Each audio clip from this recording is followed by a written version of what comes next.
Hi, and welcome to Debunk File. My name is Sep, and today we're going to be talking about the tragic tale of Annie and Eric. Before we start this video, I want to thank all of you for 25,000 subscribers. We are currently getting all of your scary stories for our next video. We are incredibly excited to hear all of your scariest stories, so be sure to send them in soon. As for now, it's time to explore a tale of love and heartbreak on one of our favorite places on the internet, Reddit. Now, Reddit is one of the most accessible places across the internet, as I'm sure all of you watching know. Beneath the thousands of subreddits on the platform, some of them seek to meet a simple goal: making friends or relationships. As such, users have actually made lifelong friends on the website, especially on the r/r for r board, which is where our story begins.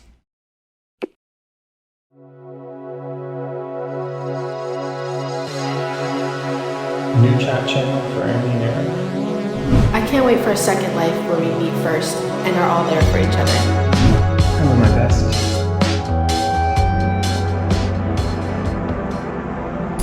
It's not been an easy 3 weeks. I just don't think I can go along. It really does seem possible that he might have done something horrible to himself.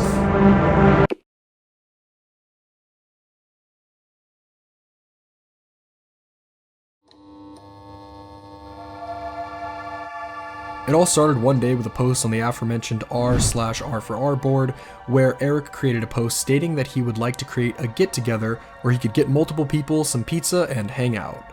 Not long after, he got a reply from a user named Another Little Piece, who is later referred to as Annie, which we will be calling her from here.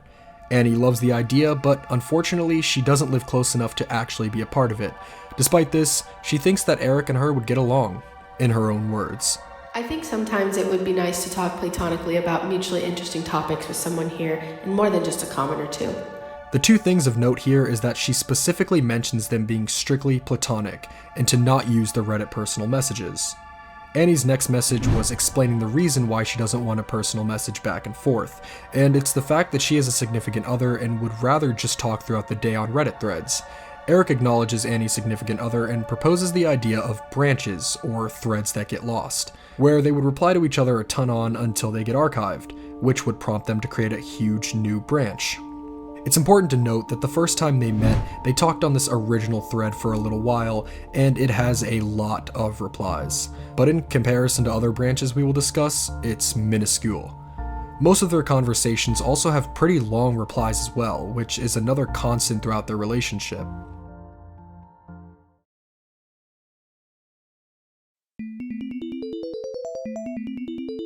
Branch 1 is the very beginning, and I'll be completely honest, it's quite mundane. The bulk of these first conversations are music recommendations, in-jokes, and them talking about their daily life. With that being said though, the mundaneness and the sheer size of it is still something to behold, as this branch literally has over 24,000 replies. Due to that, it's pretty much impossible to read everything, but with all we've seen and the nature of most conversations, it seems to be pretty clear that they both were starting to fall for each other. But due to Reddit's system, Branch 1 was soon lost.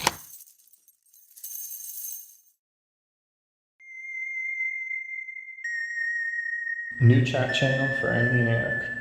Old one was archived. Annie can only guess that the thread itself has slid too far off the bottom of the page. It's a piece of history now. It's too late to reply to it. This is my attempt at making a new thread for our branch. Is it okay? In Branch 2, there are two replies that show they both have interest in something a bit less platonic. They both talk about just how much the other person means to them, in a very poetic Annie and Eric exchange. Some of these first messages and their underlying tones show off that they really think of each other as more than friends. Let this set the tone for the entire rest of the story. At this point, the whole thing starts to feel a little surreal. The deeper you get into their story, the more you realize that you are watching two seemingly real people slowly fall for each other. It's not too often that you see into the dynamics and interactions of two people on the internet like this. Really, the mundane nature of it just adds even more to this feeling. It's just the inner lives of two random strangers speaking of their lives to each other. It's nearly impossible to ever see something like this happen, and it only gets stranger from here. In branch 3, it's very clear there's something between these two. The first comments on this thread are full of the poetic love we've seen in the last two branches. In this branch, Eric and Annie both talk about their significant others. At one point, Annie explains that she is no longer with hers. I can't find the original posts about this situation since there's so much to look through, but it's mentioned in passing a lot. Eric extensively explains how he saw two people after first meeting Annie. It's odd that even though Annie is no longer with her significant other, both her and Eric still chat publicly. It's confusing, but could easily just be habit. They've both grown so accustomed to talking this way that changing it is just a waste of time. They enjoy it and seem to be comfortable doing it as well.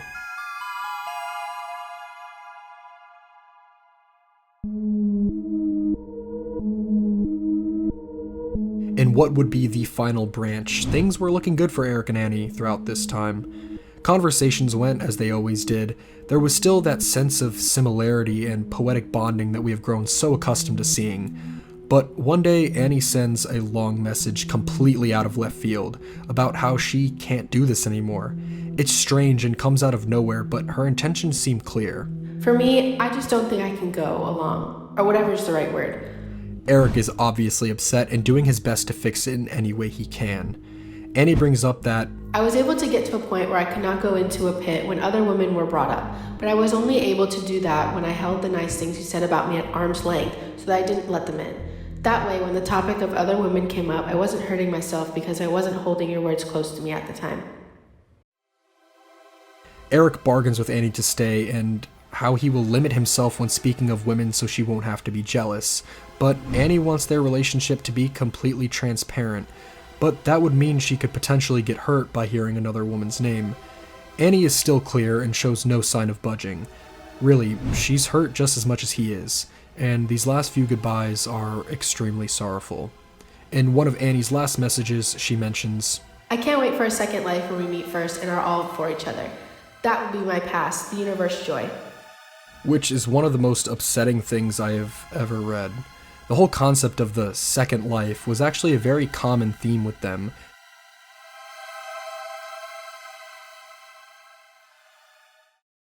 As for the two's last exchange, I turn away from here. All my everything I can send, first, last, and everything.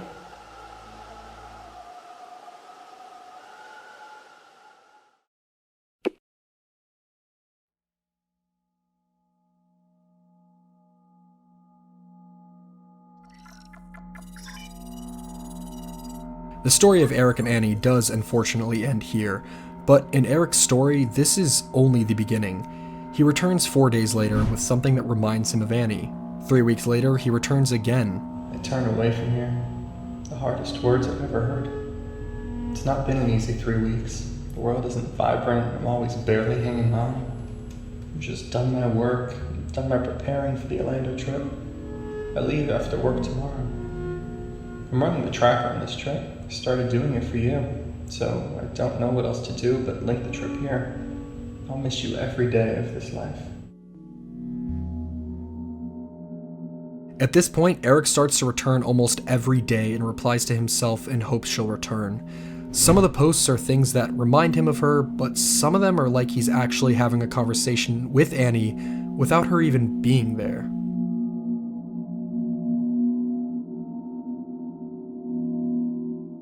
Eric has a huge reply on the 1-year anniversary of them no longer talking. He looks back on that night and describes in detail about how badly he felt then and still does now. Eric then starts to reply to her old messages again as if she's still here. Except this time, they're very depressing and almost creepy messages.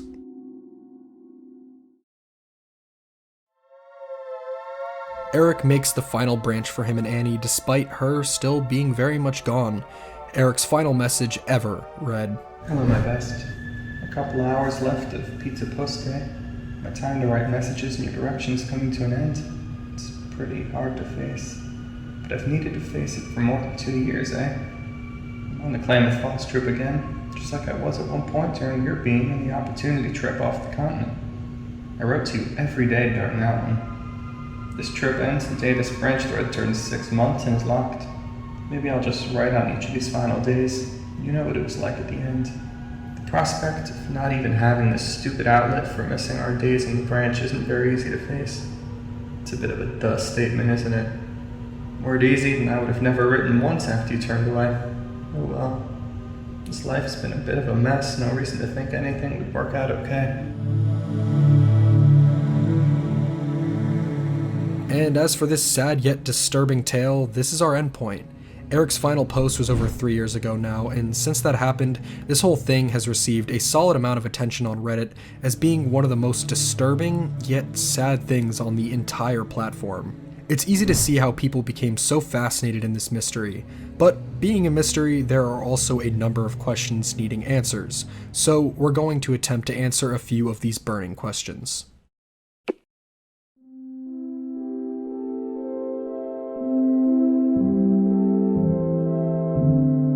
By far the most common question in this mystery is, well, what happened to Eric? That last post gets right into our first theory as to why he hasn't posted in over 2 years. As sad as it is, we're all thinking the same thing, and that is maybe he committed suicide. His last post was very upsetting, and it really does seem possible that he might have done something horrible to himself. It seems like the most plausible and is what the resounding answer seems to be when the mystery is discussed. But as it turns out, it may not actually be our answer after all. Believe it or not, that comment from 3 years ago actually wasn't the final piece of activity on Eric's account. Eric had one last post about a year ago. It wasn't really of much importance, but the fact that he actually came back is the most shocking part. Deep in old replies, he did come back. I'm going to have to say the suicide theory is pretty much debunked with his return. When he came back, it wasn't anything creepy or even sad. It was just a generic response to some random Ask Reddit thread. That would mean that the last post, while still really sad, didn't have as sinister of connotations as many people thought. As said in it, he stated that he would never reply again until his final branch ended. And well, it looks like he pretty much just kept to that promise. It appears that Eric is truly living his days without Reddit, now for the most part, and we hope he's doing much better with this change. It also has to be said that Annie has been completely off Reddit since that night. She never commented or had any activity on any other boards since, and is still completely missing and would be impossible to prove or disprove anything about her well-being and whereabouts. It's of course possible that she simply deleted Reddit to escape all of this, but we hope she's doing okay too. It's not too often that we see people wondering about her as well, so we figured we'd throw that out there. One other popular theory, and one I'm sure a lot of you have, is the theory that these two are actually the same person this whole time. Personally, it's a tough shot. The main pointer towards this theory is just how similar they type and talk to each other. Personally, while writing this, I'd get confused and have to look at who wrote what, since they write nearly identically. With that being said though, they both had very intricate lives, and with each reply being almost a paragraph, it's pretty easy to say that these were two distinct people. The replies they'd send were so specific about the happenings in their lives that I find it very unlikely that this could be the inner workings of one mind. Were they very, very similar people? Absolutely. But the same person? Again, it's just unlikely. Naturally, another theory that would follow suit with something like that is, what if this is an art project or an ARG? Maybe this is some sort of weird art project of the human condition or something pretentious like that. To that I say, no. Again, the sheer volume of replies with absolutely no sort of attention whatsoever really debunks this claim. The final theory in that same ballpark is whether it's all a troll or some bait posts. Again, this one is debunked for that exact same reason as the last one. There is no way a troll would spend this amount of effort with this amount of detail.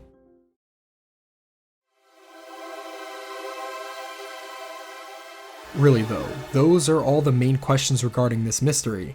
The tale of Eric and Annie is uniquely tragic. It shows both the power of the internet and the harm of it at the very same time. The internet gives you the possibility to meet people you would never encounter in real life, and that is a special thing. For Eric and Annie, these were two people that were so similar and almost couldn't imagine a life without each other after they met. But then, on the other side of the coin, it shows how quick these things can end too. The downside to it all is that it only takes one button. As it stands, it's an interesting tale between two people that unfolded in front of everyone. Truly something you don't see every day. Eric and Annie, if by some chance you are watching this, I hope you do in some caliber find each other. Thank you guys so much for watching. Make sure to follow all of our social medias for updates and exclusive content, all linked in the description. We'd also love you guys to consider joining Debunk Plus, which is our Patreon. For only $1 a month, you get access to videos early, exclusive content, and our podcasts, which are back, so make sure to go check those out. And of course, make sure to like this video, share this with your friends, and subscribe. As always, my name is Sep from Debunk File. Thank you guys so much for watching. Bye.